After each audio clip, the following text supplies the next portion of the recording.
Yo, what's good? This is Casey for L King Self for Life Wrestling Takes, and you're now watching Casey for L Wrestling Takes Show.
What's good, everybody, man? This your boy Casey for King Self for Life Wrestling Takes. Welcome this Saturday morning. I was supposed to do it last night, but I got in late. We was out having a celebration with celebrating my dad for Father's Day. I can say real good, man. I mean, it was a nice time. Went to this restaurant called Papa Do's and everything was real nice. So I got in, watched Smackdown, watched Rampage, and I tried to do a review. I really did. I tried to come on here. I tried to record, and I was yawning and slurring and all. I said, nah. I said, let me come on here after I get a good, nice rest. Real well rested. I could give you an honest review about both SmackDown and Rampage and give you my thoughts on CM Punk's interview, which he really didn't say anything bad. Only thing people probably tripping about is what he said about Hangman. But outside of that, he didn't really say nothing bad. But we're going to talk about everything. So let's break down SmackDown. SmackDown open up. Kayla Braxton is standing backstage. The Bloodline pull up. Some more Joe. Solo pops out the car. Opens the door. Roman come out. She want to get a word for Roman. Roman looks at her. Just walks. Paul Heyman. She tries to talk to Paul Heyman. He looks at her. And he walks off. So we get absolutely nothing.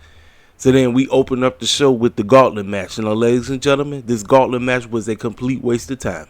We did not need the Good Brothers. We did not need Hit Row or Poop Row or whatever you want to call them. And we didn't need Latino World Order, and we didn't need the Street Profits. If you would have just gave me the Brawling Brutes versus Pretty Garbage, and I call them garbage because I can't stand the gimmick. They can wrestle, but I don't. I can't stand the gimmick. And obviously you knew they had to go over because obviously they're going to be in London, and they're from London. You could have just gave me Brawling Brutes versus Pretty Deadly. Whoever wins gets the opportunity to face Kevin Owens and Sami Zayn for the Undisputed Tag Team Championships. It would have been that simple. Because all the other garbage that happened in the match was just a waste of time. Street Profits, waste of time. Good Brothers, waste of time. Latino World Order, waste of time. And the biggest waste of time at the whole match was Garbage Row. I mean, Michael Cole was over there just flop dollar. I mean, it is just garbage. Just a waste of time. Just this the foolishness that, see, now Triple H is starting to act like Tony Khan. Hey, I got to get everybody and mama on the show. No, you don't. No, you don't have to. All of these other clowns didn't need to be on here. Just give me Pretty Garbage versus Brawling Brutes, and we call it a day. And so after all the trash that happened, we got Pretty Garbage versus Brawling Brutes. They got in there. They did a little something. Now, you got Sheamus and them basically ran through the whole gauntlet, and everybody like, okay, so they're going to be Pretty Deadly. I'm like, no, they're not. So throughout this whole matchup, you see Sami Zayn and Kevin Owens watching, acting like they're interested. I said, no, they're not. They just had to play the part. They over here pointing at the TV, and I'm like, man, just stop. Just stop. So Pretty Deadly end up winning, and after that, Pretty Deadly them called themselves trying to talk. Kevin Owens, Sami Zayn came out there. They running their mouth at them. They talking about them. And next thing you know, they start brawling, trying to beat the brakes off each other. So that's that. We move on from there. We have, let's see. We got Paul Heyman and Roman Solo sitting there fumigating about what they're going to do with Jay. Roman tells Heyman, I need you to go talk to Jay. And he acting like a little scared little wise man. Told him, get out of here, go talk to that man.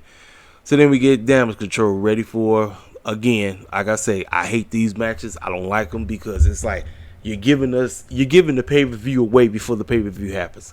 We got the clowns who are supposed to be in the pay-per-view wrestling each other before the pay-per-view.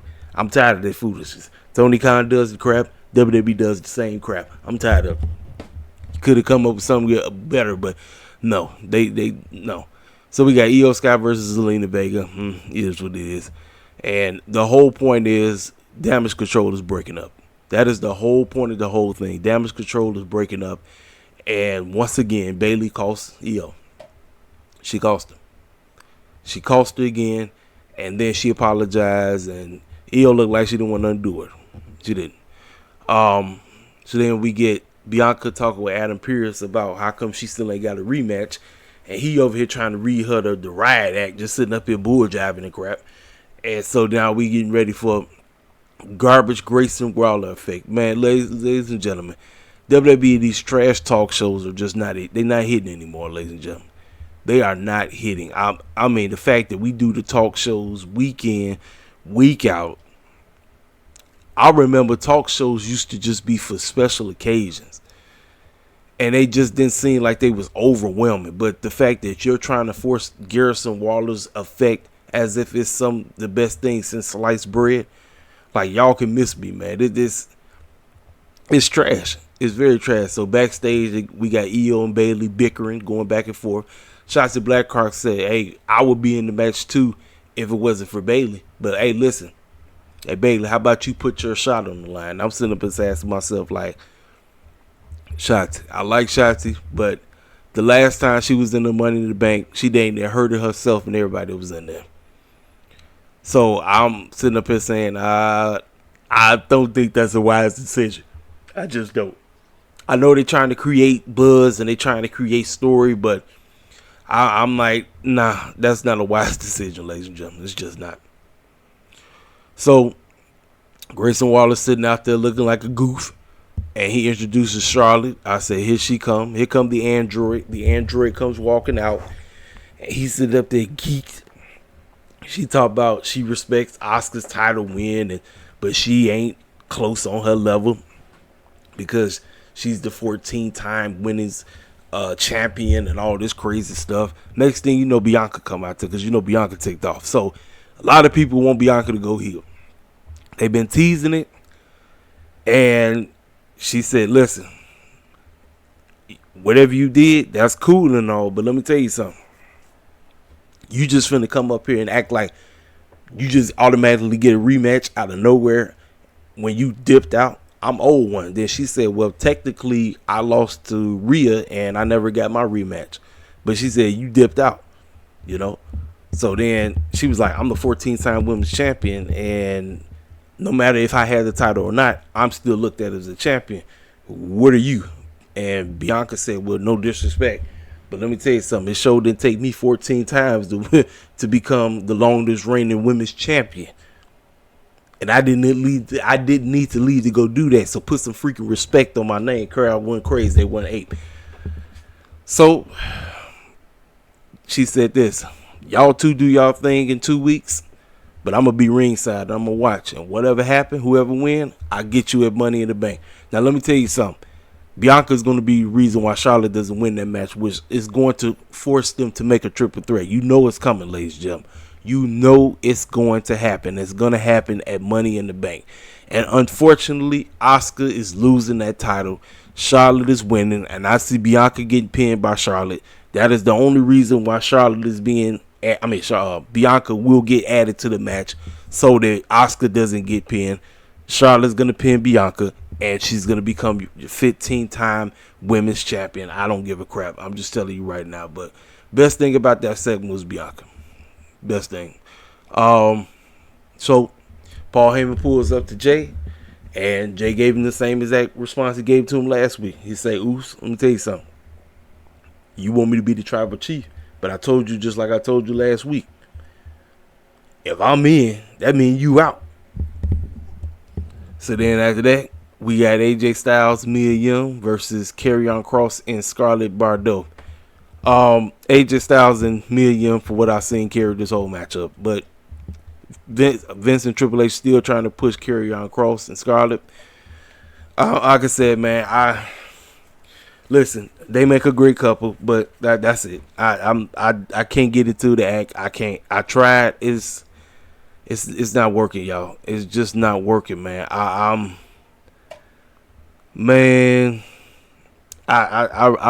y'all, I really tried to get behind Karrion Kross and them, but it's just not working for me, man. There's no disrespect to them at all, man. Like I said, I'm pretty sure they some cool cats outside of the ring, but when it comes to this wrestling stuff, man, they just ain't got it, man. I know people gonna think I'm hating. I'm just telling you both it's true, you know. They won. That's that. So I just told you about Heyman pulls back up to Roman. Roman like, all right, so what happened? He said, well, he ain't joining. He said, what you mean he ain't joining? I mean, that's that. So then that Solo say, you want me to handle the business, my tribal chief? And so now we getting ready for pretty much the main event thing. So it wasn't no doggone Mustafa Ali. They got this wrong. Cameron Grimes was backstage talking about his win and getting into the men's Money in the Bank. And as he tried to say something, the guy who's supposed to be being revamped on NXT pulled back up. Baron Corbin came out the woodwork and laid the man out. And I'm sitting up here asking myself, well, ain't Baron Corbin supposed to be stuck in NXT land trying to get revamped and trying to get ready for Carmelo Hayes? And now we're going to bring him right back up to the main roster just so he can lay out and beat the brakes off of Cameron Grimes. I'm just trying to make sense of it. I really am. I'm trying to make sense of it. And I can't. I really can't. So now we got Rey Mysterio and Santos Escobar. And they couldn't read a promo about him being in the men's Money in the Bank. He says Rey Mysterio was a very huge inspiration to him. And he going to do it for Leva Valasa and the family and all of this. And next thing you know, LA Knight come out there. And I'm sitting up and saying, oh, boy. I said, here we go. They cast us in the Money in the Bank. Got to fight each other. I don't like this at all, man. I know people say, well, the match is good. Yeah, the match is good. But I just don't like cats fighting each other before the doggone pay-per-view because that's all they know how to do is rematch city. Rematch after rematch after rematch. I'm like, man, could y'all do something different? Can y'all please do something different? Now, here, the one thing I give, they was out there in Kentucky. Lexington, Kentucky, where the Wildcats play, University of Kentucky. They was actually making noise all night, so I give them props. Crowd was great. But, and then, again, when you have these type of matches, neither person needs to be taking the L. LA Knight didn't need to lose. Santos Escobar didn't need to lose. So why are we doing this? Why are we having these matches where cats are not going to look strong? And LA Knight got rolled up, even though he was cheating his behind off and everything. So then after that, he tried to beat the brakes off of Santos Escobar, but then Ray came out there and he jumped out the ring. I'm like, it's just telling me I think LA Knight going to win this thing. That's what it feels like. Even though he looking like a clown right now, I feel like he going to mess around and get that briefcase. So then we got the Bloodline on their way out. They get ready to show up. They get ready to pull up. And they come out. Crowd goes nuts. Acknowledge the king. You already know, or tribal chief, whatever you want to call him. Roman, Solo, Paul Heyman. They come walking out there. Roman get up there and say, Lexington, acknowledge me. And then Jey Uso come out. So now they stand in the ring. They going back and forth with one another. And as soon as Jey finna start talking, Jimmy come out of nowhere. So now what Roman decides to do, he decides to put both Jimmy and Jey against one another. So because they turned the tables, because he told him, he asked the wise man, hey, remember when I made him the right-hand guy? That man was jealous. And he says, the truth. So then he went down the list about all the things he was. He was said he was the most to succeed in the future, best dressed, the prom queen, the prom king. I mean, he just went down the whole list and everything. And so, I mean, he looked like he was ready to super kick that man. But he said, let me tell you something. Jimmy, you out. And so am I. Then he super kicked Roman, and the crowd went completely ape. They went nuts. And I said, man, how the heck is the bloodline though? Oh, and I forgot to talk about it. Before Jey came out, he walked right past Sammy. Sammy was sitting right there. And all they did was look at each other and gave the head nod of respect, because he knew. He already knew. That's why I said, ladies and gentlemen, I've been telling y'all from day one, the real tag team here is Jey Uso and Sami Zayn. They have been the best two baby faces in the entire storyline. They have been the two let's see, you got the antagonist and the protagonist. They have been the two top protagonists in this whole movie. Jey Uso and Sami Zayn. I'm telling you right now. That's why I said, man, it's just something how anytime those two get together, you know they homies for real. Jey and Sami Zayn are homies for real. That's when he looked at that man. He gave him that head nod like, you know what to do, bro. He said, yes, sir. And he walked out there and he did what he did. And then after that, Jimmy got in, super kicked that man. They super kicked Solo. Now, ladies and gentlemen, if Rikishi ain't getting involved, I don't know when. Rikishi is soon to get involved. He got to get involved now, because his boys is going completely crazy right now. He's got to get involved. This thing is just getting crazier by the minute. Now, ladies and gentlemen, I know there's a whole lot of Cody Rhodes fans out there that want that man to be the guy. It ain't him. Ladies and gentlemen, Jey Uso's got to be the guy. He's got to be the guy. There's no ifs, ands, or buts about it. Cody Rhodes' storyline was not coming there to beat the tribal chief. His story is to win the main championship. So here's the deal, ladies and gentlemen. Now, if it's me, if you want to still do Cody and Roman, here's the deal. Roman don't have to be undefeated going to WrestleMania next year. He don't. I'll have Jey Uso beat Roman at SummerSlam, but then turn right back around and have Roman get that championship back. And then if you want to go ahead and do Cody and Roman again, by all means do it. I ain't got a problem with it, but we got to do this. The bloodline started with Jey. It's got to end with Jey. It has to. It has to, man. Like I said, I mean, like I said, all this other foolishness that they're trying to do, it's just not working. It's just not working, ladies and gentlemen. I'm telling you. But like I said, outside of that, man, SmackDown, it was decent. But again, man, just doing all these rematches and cats fighting each other, who getting ready to face each other at the pay-per-view. I'm like, man, it is what it is, man. So we are going to talk about Rampage. Give me a second, because I got to get everything that transpired. So we opened the show. We had Chaos, which is the Best Friends, and Rocky Romero taking on the United Empire, which is Will Ospreay, Jeff Cobb, and Kyle Fletcher. This was a very good opener.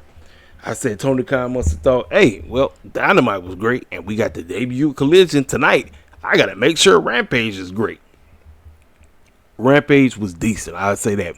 We got a decent night of wrestling on Friday night. Decent. These three, they did their job, but you already know Will Ospreay got to look strong going in the Forbidden Door, too. He has to. You know. So they got that victory. They did what they had to do. So then we get Taya Valkyrie taking on Trish Adora. Now, there's been a lot of people that have been wanting Trish Adora to come on board. Here's the deal. I don't mind her coming on board because it's another sister to join the AEW locker room. But the problem is, when we over there, Tony Khan, you got to book us right, man. You had to. I'm serious, man. I've been watching and I've been seeing, and I'm like, all right, man, what's going on, bro? Like I said, you losing your credibility. That garbage statement y'all put out 4 years ago ain't popping right now. It's not popping. That was a false statement. I told you. I don't want to hear you talk about diversity and all that. I don't want to hear that. I want you to show me. Don't tell me about it. Show me. And these last 4 years ain't really done nothing. Okay, people say, well, y'all, yeah, we're there, but we ain't done nothing. But it was all right. This is just a showcase for Taya Valkyrie, because Taya Valkyrie has to get a win before she ends up losing to who, Chris Statlander. That's why I said, man, I just hate this, man, because I'm like, Taya is brought in, and this is the third time she's going to be going up for the TBS championship, but she's going to be losing again. Because dang well Chris is not losing that. Chris just got it. Chris just got here. She just got back from her second injury. She going on a decent run. It's not going to be as long as Jay's, but she's going on a decent run. But Taya beats Trish. It was all right. So then we get this promo right here about them responding to the Gun Boys. Jeff Hardy and Matt Hardy with Isaiah Cassidy and, unfortunately, Ego Page sitting over there looking like a dang slave. They responded to the Guns. They said they will meet the Guns this Wednesday night at the Wintrust Arena out here in the backyard. And that's that. 25 years ago, we beat your daddy's A. And they said, we're going to do the one thing that your father has been trying to do, which is make you famous. Decent promo. So then we get the matchup that a lot of people was watching because they just wanted to see how she was going to do. We get Jay Lethal, Jeff Jarrett, and Karen Jarrett taking on. Now, I didn't know who the third member of the group was going to be. We got Mark Briscoe and the late Jay Briscoe's father, Papa Briscoe, out there, and Aubrey Edwards. All this was, how in the world is Aubrey going to do in the ring? Because she been trying to get in that ring. So let me tell y'all something. Jericho commentates on Rampage, right? With Aubrey Edwards getting in the ring, you do know we're going to eventually get Aubrey Edwards going against Jericho in a mixed tag team match. Y'all know it's bound to happen now, especially with what we got. Now, here's the deal. The matchup was all over the place. It was chaotic like a mug. It was all about what Aubrey Edwards was going to do, and everybody said that she had a good figure four lay, better than The Miz. That's what everybody said. Sure enough, I saw it. I looked at it. She did it perfectly. She did it perfectly on Karen Jarrett. That was basically the whole matchup. I mean, everybody clowning, cats getting hit in the head with guitars and all this clown stuff. You got Satnam Singh and Sanjay Dutt clowning and doing all the foolishness they trying to do. But the whole showcase was about Aubrey. That's what it was about. So the fact you had Jericho out there clowning on commentary, that just tells me Jericho and Aubrey will have a program. I'm telling you, it's going to happen. It's going to happen, ladies and gentlemen. It's going to happen. I'm just telling y'all right now. It's probably going to be Jericho and Paige. Oh, my bad. Soraya and Aubrey and Mark Briscoe somewhere down the line. I'm just telling you right now. It's going to happen since she decided to get in the ring,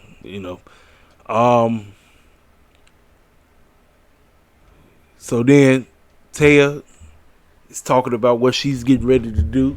She says that she's owed another shot. And next thing you know, Chris came out the woodwork.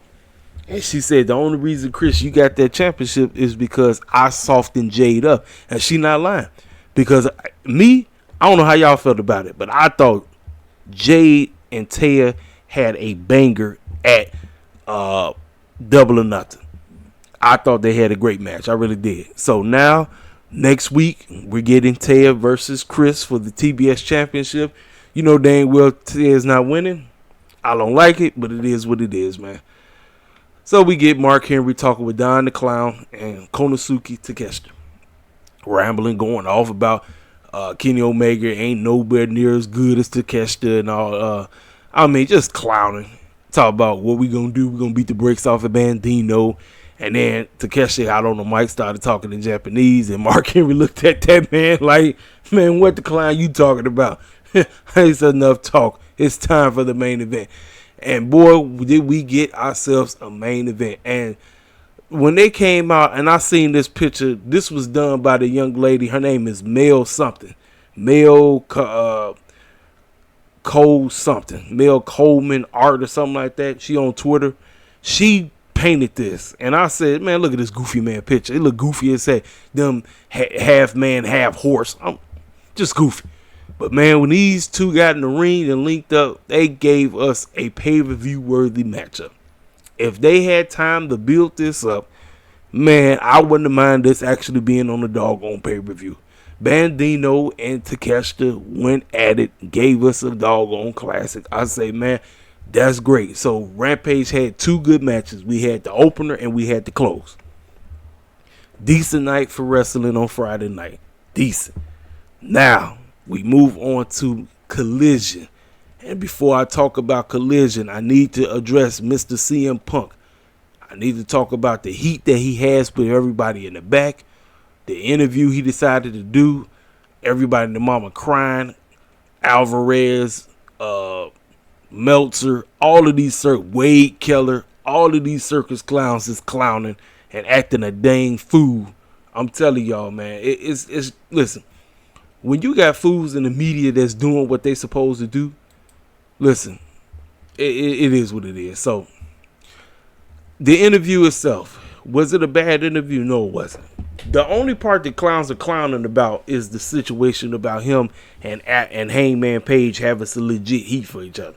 And he did say that he apologized. He said he apologized to Tony Khan because he said afterwards he felt bad. But let me tell you something, the fool went off because he was hurt. He went off because he was hurt. He just came back, ladies and gentlemen. He just came back. He won the title, and now he got to give it up. So, obviously, he was upset. So, he's like, I got to do some foolishness to, quote-unquote, take away from the fact that I just injured myself again. That's exactly what he did. So, now, ladies and gentlemen, tonight is everything hanging on the line for this company. Tonight, when he comes out, because he's going to kick the show off, ladies and gentlemen. Tonight, everything rides with this company moving forward. Everything. Because from what I'm told, Warner Brothers Discovery pretty much signed a 1-year deal as of right now before they go through. I'm talking about, you know how it is. You know how when you get your TV rights and all that stuff, it's as of right now, it's from 2020. It's from now to 2024, sometime in September. But everything is going to hang in when it's concerning the ratings. Everything about how the show is produced, how it's presented. Everything is on the freaking line tonight. Everything. And let me tell y'all something. Your man's going to be here for it. I can't wait. I can't wait to hear what this boy got to say. Because he got a lot to say. And this time, he's on TV. So now, you get to hear exactly what he has to say. We got a little bit from the interview, which wasn't that bad. They talk about this gave AEW a black eye. No, it didn't. No, that's just some clowns that be hating that can't stand this man. They just hate. They just hating just to be hating. I'm telling y'all right now, everything hangs in the line with this man tonight. Tonight is it, ladies and gentlemen. It's tonight. I will be here. Collision, and they got Elton John's It's Saturday Night, It's All Right to Fight or something like that as their theme song. Cool. Cats like it. I listen to it. Sound decent. It's tonight. Everything hangs on tonight for this company. Everything hangs on tonight. This is supposed to be their Smackdown. Everybody thought Rampage was supposed to be a Smackdown. This is supposed to be their Smackdown, ladies and gentlemen. Everything hangs on tonight. Tonight is the night. We will see. I will be here and I will give a full, thorough review about what I thought about the show. I hope they leave us on a cliffhanger and have us want to come back for more. That is the whole goal of wrestling TV. You ain't got to have 50 million matches on the show. I know you got to, but you don't have to. It's all about freaking storylines being perpetuated, being pushed. We talked about the cats who ain't got the opportunity to be pushed. They going to be on the show tonight. Miro going to be on the show tonight. Will Hobbs is gonna be on the show tonight. My girl Sky Sky Blue, Willow Nightingale gonna be on the show tonight. FTR, Jay White, Rock Hard Juice Robinson, Andrade. All of these clowns gonna be on the show tonight, and I'm here for it, ladies and gentlemen. I'm here for it. I can't wait, and we're gonna talk about it. We will be back. I will talk to y'all cats later. This is your boy KCFL King Self for Life Wrestling Takes. Hit the comment section up. Hit the like button. If you're new to the channel, feel free to subscribe. I'll talk to y'all cats tonight. I'll let your boy.